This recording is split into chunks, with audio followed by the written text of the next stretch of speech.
সপ্তম শ্রেণীর শিক্ষার্থীবৃন্দ, আশা করি তোমরা সবাই ভালো আছো।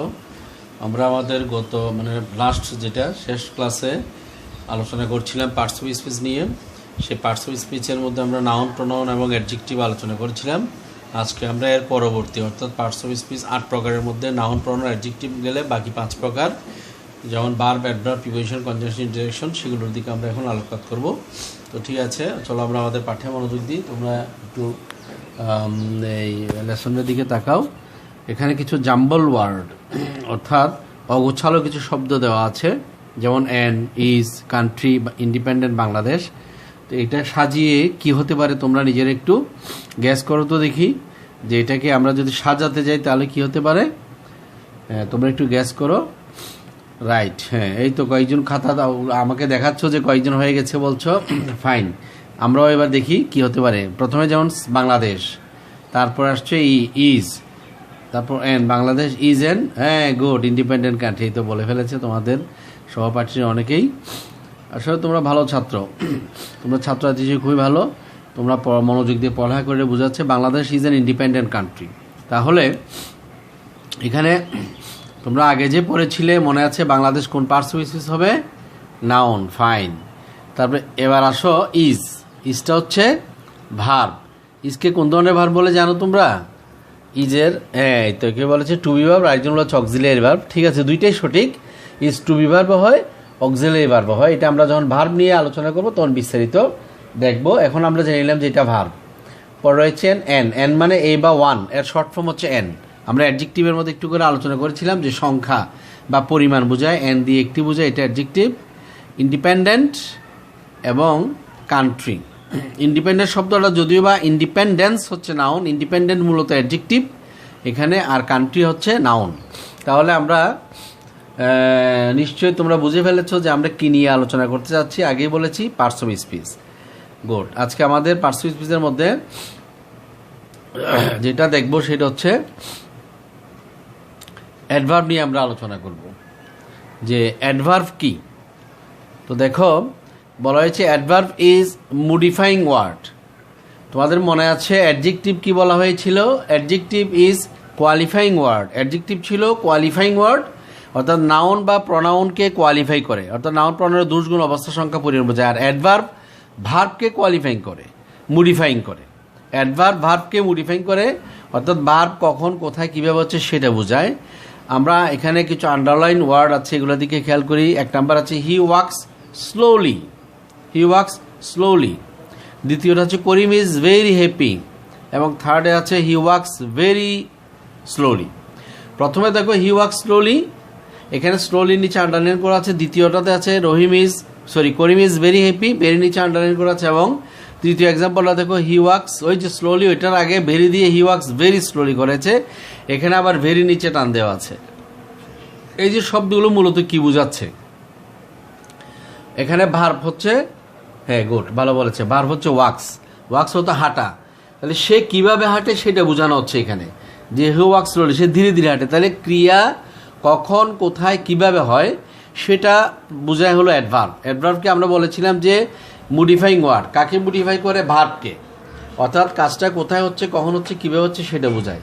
তাহলে আমরা দেখলাম যে কিভাবে হাঁটে, স্লোলি। সে হ্যাপি, সুখী। কেমন সুখী? খুব বেশি, ভেরি।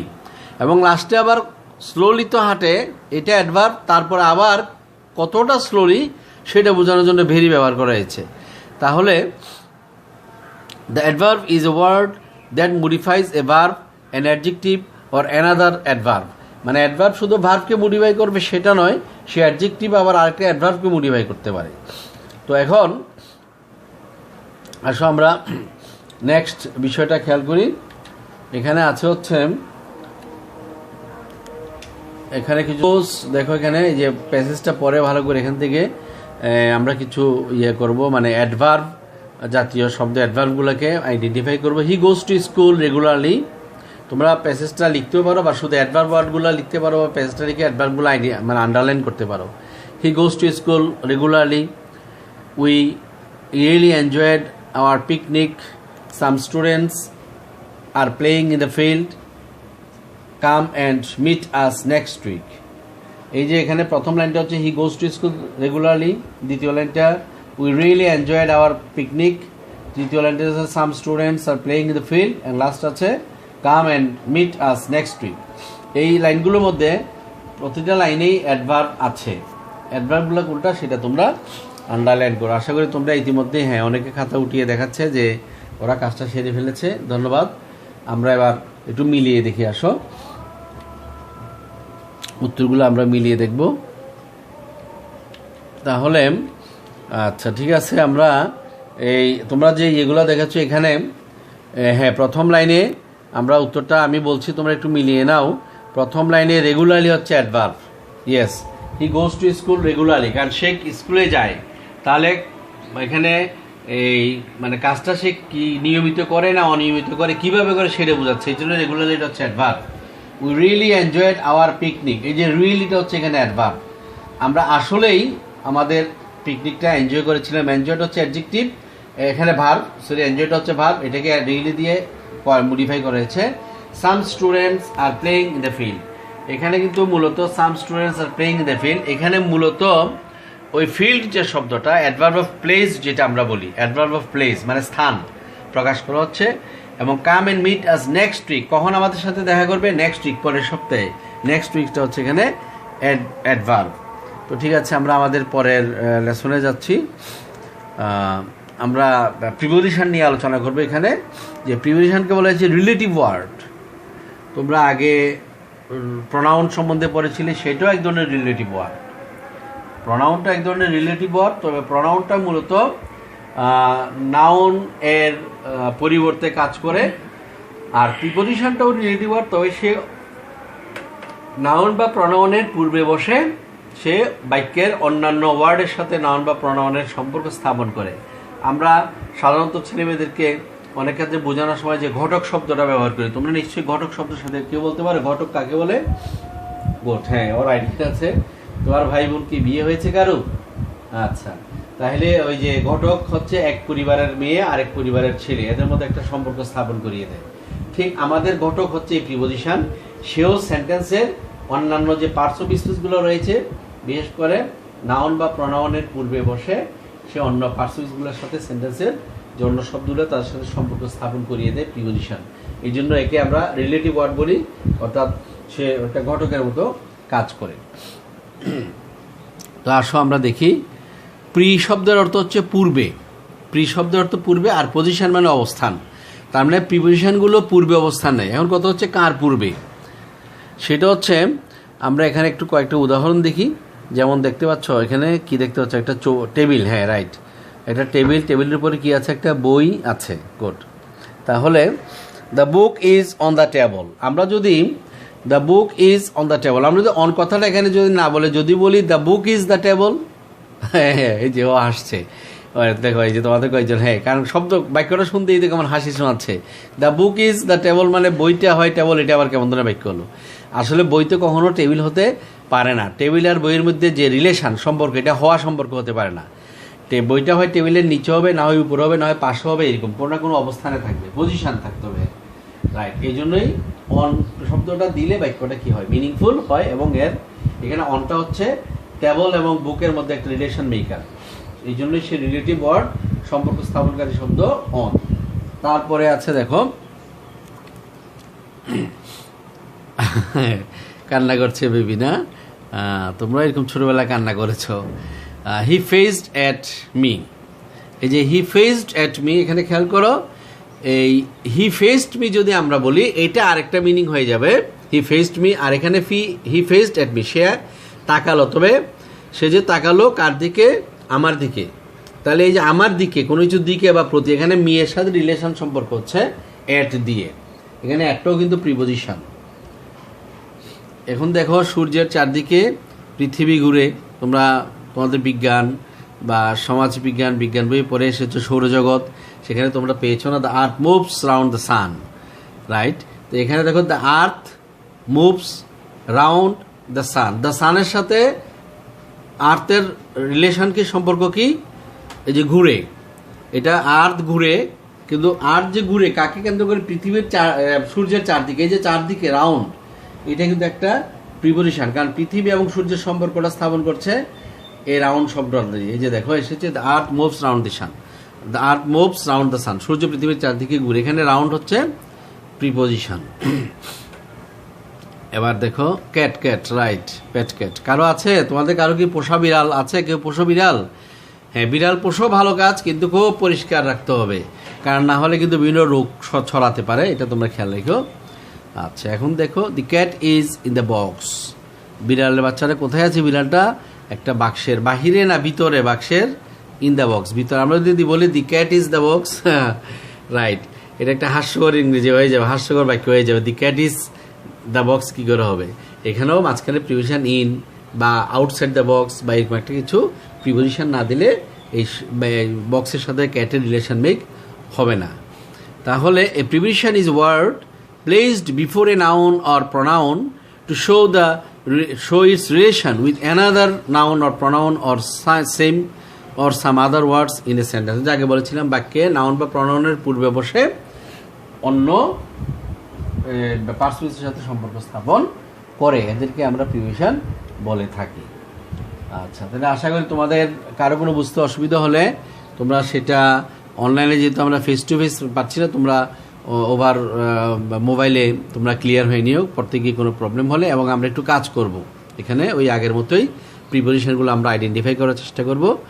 কণা lives at Gohailkandi in Mymensingh, Kona lives at Gohailkandi in Mymensingh, এই সেন্টেন্স। তারপর আছে she wakes up early in the morning, she goes to bed early at night, she goes to school regularly by school bus। এখন এখানে সবতে নাউনও আছে, প্রিপোজিশনও আছে, প্রনাউনও আছে, অ্যাডভার্ব আছে, ভার্ব আছে, এগুলো পার্সপেক্টিভ ভ্যারাইটিস থাকবে, কিন্তু আমাদের ফোকাস হবে এখানে, রাইট, আমাদের ফোকাস হবে আমরা এখান থেকে বের করব প্রিপোজিশনগুলো, কারণ এর আগে আমরা নাউন, প্রনাউন, অ্যাডজেক্টিভ, অ্যাডভার্ব এগুলো বের করার বিষয়টা আমরা জেনেছি। এখন আমরা বের করব মূলত প্রিপোজিশন। তাহলে Kona lives at Gohailkandi in Mymensingh, কণাটা কি একটু বলো তো দেখি তোমরা কেউ? এই তো গুড, নাউন, ফাইন। লিভস, হ্যাঁ, ভার্ব। তোমরা তো মাশাআল্লাহ পারো, পড়লে তোমরা বেশ ভালোই মনে রাখতে পারো, বুঝতে পারো ভালোই। তাহলে কণা হচ্ছে নাউন, লিভস হচ্ছে ভার্ব। তাহলে গোহাইলকান্দি এস জায়গার নাম, এটা নাউন, ফাইন বলেছো। ময়মনসিংহ জায়গার নাম, নাউন। তাহলে এখানে প্রিপোজিশন কি নাই বাক্যে?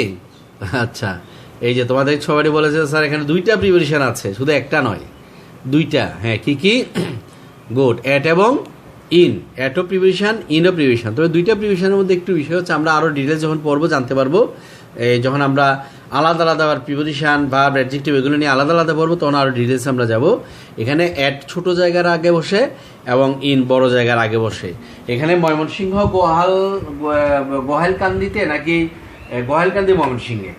এই তো ফাইন বলেছ যে ময়মনসিংহ হচ্ছে জেলা, ওখানকার একটা জায়গা না হচ্ছে গোহাইলকান্দি, অতএব বড় জায়গা হচ্ছে ময়মনসিংহ, এর আগে ইন বসছে, আর গোহাইলকান্দি ছোট জায়গা এর আগে এন বসছে। এরপরে she wakes up early in the morning, yes, in হচ্ছে এখানে প্রিপোজিশন, আবার আপ এটাও প্রিপোজিশন। ওয়েকস আপ, আপটাও প্রিপোজিশন, ইনটাও প্রিপোজিশন, ফাইন। তারপরে she goes to bed early at night, she goes to bed, হ্যাঁ, টুটাও একটা প্রিপোজিশন, অ্যাটও একটা প্রিপোজিশন। এই তো তোমরা তো বেশ ভালো পারো। She goes to school regularly by school bus, হ্যাঁ, এখানেও দুইটা প্রিপোজিশন আছে, ফাইন। কি কি বলো তো? দ্যাটস গুড, টু এবং বাই, বেশ ভালো, মাশাআল্লাহ তোমরা বুঝতে পেরেছো ভালোই। তাহলে আমরা আজকে এই যেখানে অ্যাডভার্ব পড়লাম, প্রিপোজিশন দেখলাম, তারপরে আসো আমরা দেখি আমাদের পরবর্তী আরেকটা টপিকস, হোয়াট আর কনজাংশনস। আমরা কনজাংশনস নিয়ে আলোচনা করব। তোমরা রেলওয়ে জাংশনের নাম শুনেছো? কেউ শুনেছ রেলওয়ে জাংশন? আচ্ছা, গুড। কে কে রেলে করে বাড়ি যেতে হয়? হাত তুলো তো। আচ্ছা, তোমাদের রেলে করে বাড়ি যাও? তোমার বাড়ি কোথায়? কুমিল্লা। আচ্ছা, তাহলে চিরাং থেকে রেলে করে গিয়েছো না? হ্যাঁ, যাওয়ার সময় পাহাড়তলি জায়গাটার নাম শুনেছ? পাহাড়তলি, এই যে তোমাদের আরেকটা বন্ধু বলেছে স্যার পাহাড়তলি একটা বড় রেলওয়ে জাংশন, সুন্দর বলেছে। হ্যাঁ, আরেকটা কি বললা? হ্যাঁ, সিলেটের ওখানে যেটা, হ্যাঁ ঠিক আছে, সিলেটের ওখানে তোমার, আমাদের দেশে কিন্তু অনেক জায়গায় অনেক রেলওয়ে জংশন রয়েছে যেগুলা অনেক গুরুত্বপূর্ণ। ওখানে কি করা হয়? ও রেলওয়ে জংশনে, হ্যাঁ, রেলের বগিগুলো লাগানো হয়, মেরামত করা হয়, ফাইন। এই যে জাংশন সংযোজন করে দেওয়া বা বিচ্ছিন্ন করা, একটার সাথে একটা যুক্ত করা, বিযুক্ত করা, এই কাজটা মূলত জাংশনের কাজ। এবং যখন রেলওয়ের বগিগুলোকে বা কোনো পার্টসকে আরেকটা পার্টসের সাথে যুক্ত বিযুক্ত ইত্যাদি করো, এটাকে আমরা বলি রেলওয়ে জাংশন। আর যখন আমাদের সেন্টেন্সের কোনো ওয়ার্ড বা সেন্টেন্সকে একাধিক ওয়ার্ড একাধিক সেন্টেন্সকে যুক্ত বা বিযুক্ত করা হয়, তখন আমরা বলি এটাকে কনজাংশন। গুড। তাহলে কনজাংশনটা কি সেটা দেখো। কনজাংশন কে বলা হচ্ছে joining word. Conjunction is a joining word. এর কাজে হচ্ছে জয়েন করা। আবার জয়েন বলতে সবসময় যে শুধু যুক্তটাকে বোঝায় তা নয়, বিযুক্তটাও কিন্তু এক ধরনের মানে জংশন করে। এই যে দেখছো কনজাংশন, জংশন হয়ে গেছে, একজন আরেকজনের সাথে কোলাকুলি করেছে, অর্থাৎ একজন আরেকজনকে এই যে জড়িয়ে ধরলো, জংশন হলো। এখানে হচ্ছে করিম অ্যান্ড রহিম আর গুড ফ্রেন্ড, ওরা দুইজন যে বন্ধু। এখানে করিম আর রহিমকে যুক্ত করেছে অ্যান্ড দিয়ে। আচ্ছা, তারপরে দেখো এই যে বয়স্ক লোক মাথার উপরে কি নিয়েছে, ফেরিওয়ালার মতো বা কৃষক, সে he is poor and honest. এখানে যে এই বয়স্ক লোকটা হচ্ছে যে তিনি গরিব এবং সৎ। তার মানে হচ্ছে যে এই লোকটা গরিব বলেই যে সে অসৎ হবে এমনটা কিন্তু নয়। গরিব লোকও অনেক সময় কি হয়, সৎ হয়। তো ও একাধারে সে গরিব বা আবার একই সঙ্গে সে সৎ বটে। অনেক সময় আমরা বলি যে the man is poor but honest, লোকটি গরিব কিন্তু সৎ।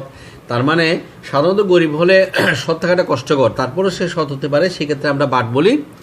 আবার যখন দেখা যায় যে মানে বৈপরীত্য সম্পর্ক সরি, যেটা আমরা আশা করি না, যেটা হওয়ার কথা নয় বা এক্সেপশন, তখন আমরা বিপরীত সম্পর্কটা হলে বাট বসি, আর সমার্থক হলে অ্যান্ড বসাই।